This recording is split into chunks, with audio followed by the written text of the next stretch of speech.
Je suis super contente de vous retrouver pour une nouvelle vidéo en ce début du mois de septembre. Et qui dit début du mois de septembre dit Pumpkin Autumn Challenge. Le Pumpkin Autumn Challenge, c'est un challenge de lecture qui dure 3 mois. Cette année, il court du 3 septembre au 30 novembre. Il est tenu et organisé chaque année par Gimoz. Je vous mettrai la vidéo de présentation que Gimoz a fait pour cette édition 2023 dans la barre d'infos si vous souhaitez aller voir. Et du coup, moi je vous retrouve aujourd'hui pour faire ma pile à lire de ce challenge, puisque vous devez le savoir maintenant, les piles à lire saisonnières et les challenges de lecture saisonniers sont un petit peu ma passion dans la vie. Cette année, il y a 4 menus et parmi ces 4 menus, certains ont 3 catégories, d'autres en ont 4. Toujours des mots-clés pour chaque catégorie et toujours choisir un livre, un film, une série, quoi que ce soit qui vous fasse plaisir à mettre dans ces catégories-là. Tout simplement créer un petit peu sa pile de loisirs pour ces 3 mois d'automne qui arrivent. Même si à l'heure actuelle il fait 30 degrés et plus. Moi vous le savez, mon truc c'est la lecture, donc forcément ma pile à lire, ma pile à mood, comme le dit Gimoz, c'est une pile à lire puisque je n'ai mis que des livres dedans. Je me suis imposé 2 règles pour ce challenge, une qui est un petit peu de la triche et l'autre qui a rendu que mes choix de livres pouvaient être de la triche. À savoir d'un côté terminer les lectures que j'ai en cours en ce moment parce que je suis incapable de tenir une seule lecture à la fois. Donc en ce moment j'ai 3 lectures en cours, à savoir Le Prieuré de l'Oranger, Malibu Rising, Chasseur de Flammes, qui sont toutes plus ou moins avancées et je me suis du coup mis comme défi de les caler dans le challenge pour les terminer. C'est la première triche que j'ai. Et le deuxième challenge que je m'étais fixé, c'était de caler un maximum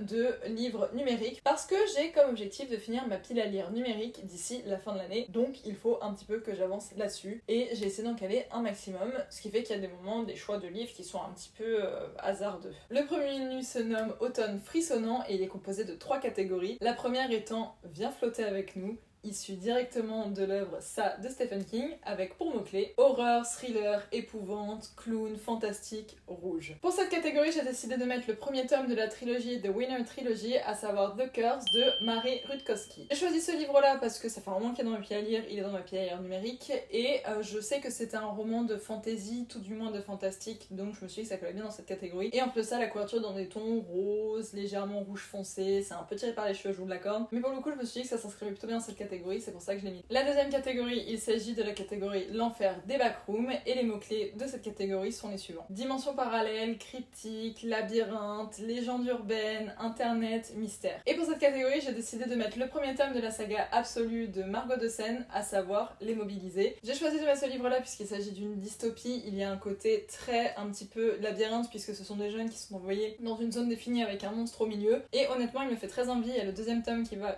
paraître au cours de l'automne, donc il est temps pour moi que je lise le premier pour pouvoir m'attaquer aux 2 par la suite. Autant que j'ai vu tellement de bons échos sur ce livre qu'il me fait vraiment très envie et j'ai un peu envie de dystopie en ce moment, donc il est temps pour lui d'enfin sortir de ma pile à lire. La dernière catégorie de ce menu, il s'agit de Perfectly Splendid avec pour mots-clés les mots-clés famille, manoir, gothique, fantôme, possession ou encore drame. Et pour cette catégorie-là, j'ai donc décidé d'y mettre une de mes lectures en cours, à savoir Malibu Rising de Taylor Jenkins Reid, tout simplement puisque l'histoire tourne autour d'une fratrie de frères et sœurs qui organisent chaque année un gros événement, une grosse soirée, et puis on retrace un petit peu les jeux du passé avec leurs parents et leur vie actuelle à eux, 2 époques, 2 générations, et puis ce côté fratrie, famille, etc. C'est un livre que j'ai déjà commencé mais que j'ai laissé en pause depuis quelques semaines maintenant. Il est temps que je le ressorte, que je le reprenne et que je le termine, parce qu'en plus j'aime beaucoup la plume de Taylor Jenkins Reid. On enchaîne avec le deuxième menu, à savoir Automne, douceur de vivre, qui est un grand classique du Pumpkin Autumn Challenge, et la première catégorie s'appelle Something Wicked This Way Come, avec comme mots-clés Halloween,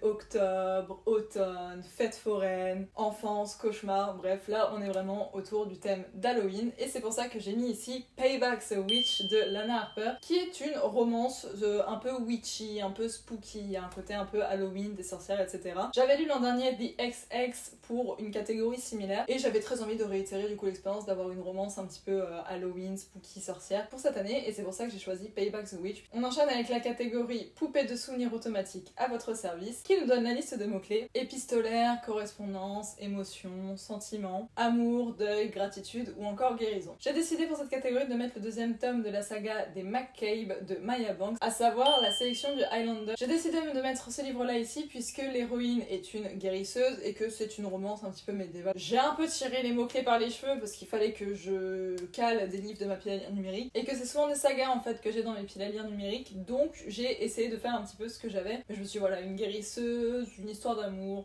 ça peut le faire. Prochaine catégorie, la Dame Chouette des îles Bouillantes. Et pour cette catégorie, il fallait choisir un livre ou un film, une série, n'importe, qui parle de sorcières, de magie, de malédiction, d'école, de parcours initiatique, d'amitié, ces vibes-là. Et c'est pour ce côté magie et parcours initiatique que j'ai décidé de mettre dans cette catégorie Chasseur de flammes de Elsa Faisal, le premier tome de la saga Les Sables d'Arawiya, qui est donc aussi une de mes lectures en cours. J'en suis à peu près à la moitié maintenant, je l'avais complètement laissé de côté parce que je m'étais mise dans le prieuré de l'Oranger et je l'avais complètement délaissé. Mais je veux le terminer parce qu'en plus là j'arrive à un moment de l'histoire où ça commence à vraiment se mettre bien en place et être vraiment cool. Dernière catégorie de ce menu, il s'agit de la loi fondamentale de l'échange équivalent, pour laquelle il fallait choisir un livre, un film, un jeu, quoi que ce soit, qui soit en fait lié au partage. Donc une lecture commune par exemple, ou alors partager un moment avec quelqu'un en jouant à un jeu ou en regardant un film, etc. J'ai complètement triché pour cette catégorie puisque j'ai décidé d'y mettre El Famoso Prieuré de l'Oranger de Samantha Shannon, qui est énorme. Pareil, j'en suis à peu près un peu moins de la moitié maintenant, mais j'avance petit à petit, c'est une sacrée brique. Il s'agit d'un livre qui était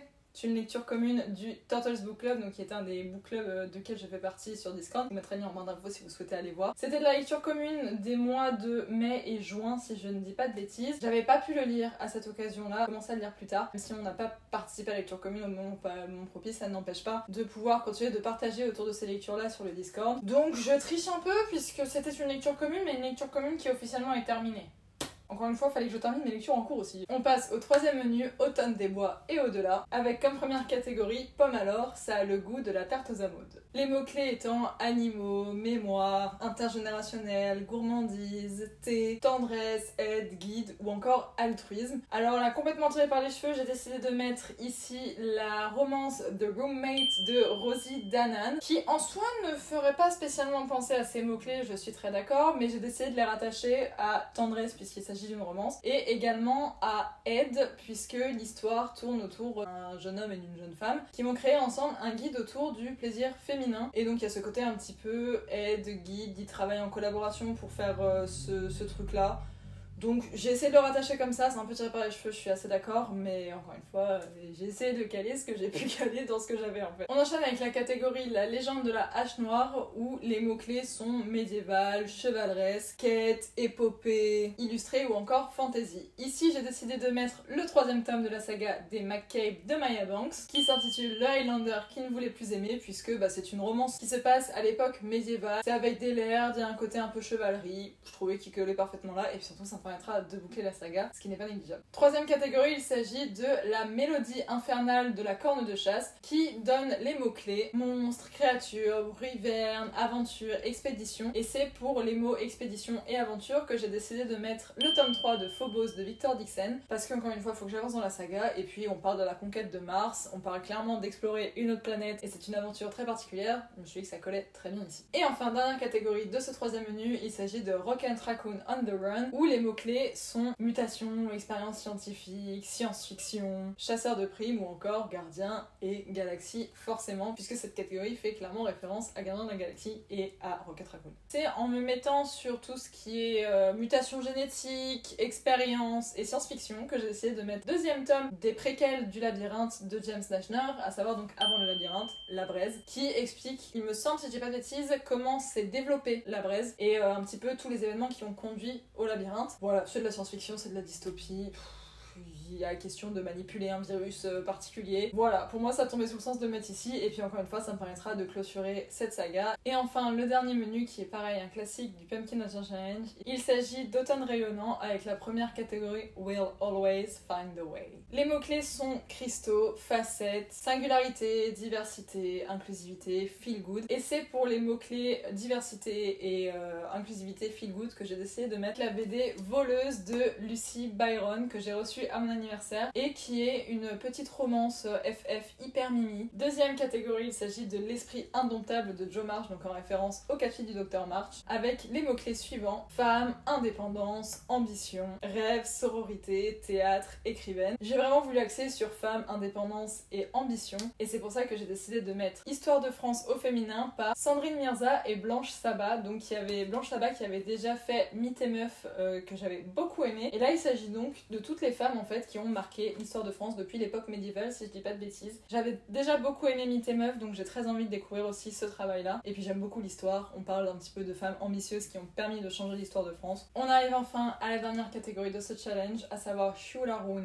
Maureen, qui est une catégorie hommage pour le bazar littéraire qui nous a quittés cette année. Je ne rentrerai pas dans les détails ici, Guimauze l'a suffisamment fait dans sa vidéo, encore une fois je vous y renvoie si vous souhaitez en savoir plus sur qui était Maureen et son histoire. Étant donné que c'est une catégorie hommage, tous les mots-clés font penser à des choses que Maureen aimait, appréciait et a transmis en fait à travers son travail sur les réseaux sociaux. Il y a donc les mots-clés Irlande, petit peuple, mythes et légendes, Celte, nature writing ou encore vert. J'ai choisi de mettre ici le livre Une sirène à Paris de Mathias Malzieu en référence au petit peuple, même si les sirènes officiellement font pas partie du petit peuple, mais il y a aussi le côté mythes et légendes. J'ai déjà lu 2 livres de Mathias Malzieu que j'avais plutôt apprécié et j'avais très envie de lire celui-là également. Je pense que ça va être très joli, très doux. Et voilà, c'est à peu près tout donc pour ma pile à lire du Pumpkin Autumn Challenge. Je ne suis vraiment pas sûre que j'arriverai à tout lire. Guimauze a expliqué que la façon ultime en gros de valider le challenge, c'est de lire 12 catégories parmi les 14. Donc au maximum on peut en lire 12 pour valider le challenge. Après si j'arrive à tout lire, j'arriverai à tout lire, mais honnêtement je ne préfère pas faire de faux espoirs ou me mettre trop de pression par rapport à ça. Je suis très curieuse de savoir si vous allez participer au Pumpkin Autumn Challenge et quelles sont les lectures que vous souhaitez faire, les films ou les séries que vous souhaitez regarder pour cet automne et en fait tout simplement me partager quelles sont les petites choses que vous aimez bien faire en automne. Et si vous voulez juste commenter pour me soutenir mais sans forcément discuter tout ça ou vous êtes un peu timide,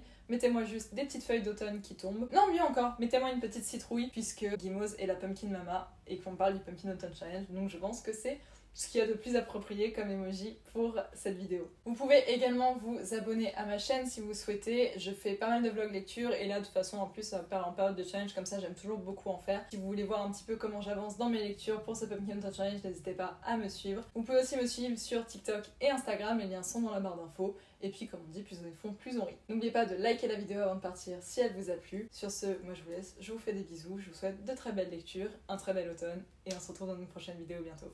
Ciao ciao!